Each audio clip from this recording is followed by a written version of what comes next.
Psychopaths are charming. Narcissists are charming. Even some professors of psychology who shall remain unnamed are charming. Charming, isn't it? Today we're going to discuss the differences between the psychopath's charm and the narcissist's alleged charm.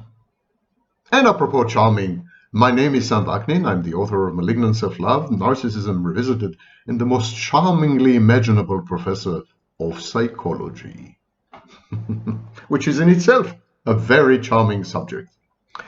Okay, I don't know how many of you know, but within the diagnostic criteria of antisocial personality disorder, and within the tests that are used to diagnose psychopaths, especially the Robert Hare PCLR, superficial charm and glibness are features, clinical features of psychopathy and antisocial personality disorder.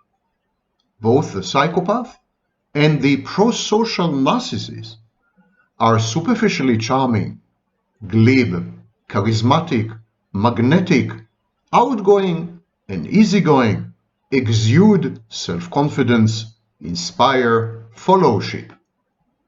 The prosocial narcissist and the psychopath are often indistinguishable as far as behavior goes, behaviorally indistinguishable, although the psychodynamics and the etiology are dramatically different.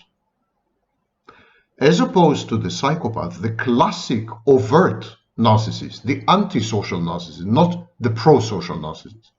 This kind of narcissist, the in-your-face, the defiant, the haughty, arrogant, entitled, self-centered, egotistical narcissist, this kind of narcissist is actually not charming.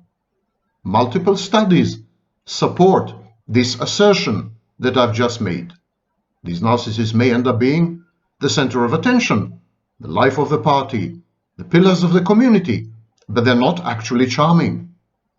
Studies in Harvard and elsewhere have discovered that narcissists trigger instant repulsion, discomfort, a sense of discomfort. You feel ill at ease around the narcissist. Something is wrong. Something has gone awry. Something is not well put together. Something off-key, out of tune. The narcissist triggers what is known as the uncanny valley reaction. And this happens within 3 to 30 seconds of exposure to a narcissist. Yes, you heard me correctly. Studies have demonstrated pretty conclusively and repeatedly that when you're exposed to a classic overt narcissist, within 3 seconds to 30 seconds, you develop an uncanny valley reaction. You begin to feel uncomfortable. You feel ill at ease. You feel discombobulated and discomfited. You feel that something's wrong. You're unable to put your finger on it. Everything looks okay. But there's a general feeling of creepiness, of something awry, something that doesn't sit well together. As if the person you're faced with, the narcissist, is half-baked. A work in progress, if you wish. Not fully human. The narcissist, therefore, is not charming. On the very contrary, it triggers the uncanny valley reaction.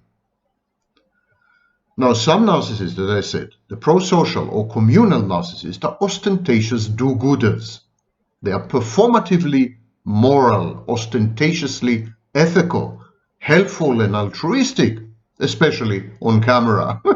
This is their way of obtaining narcissistic supply.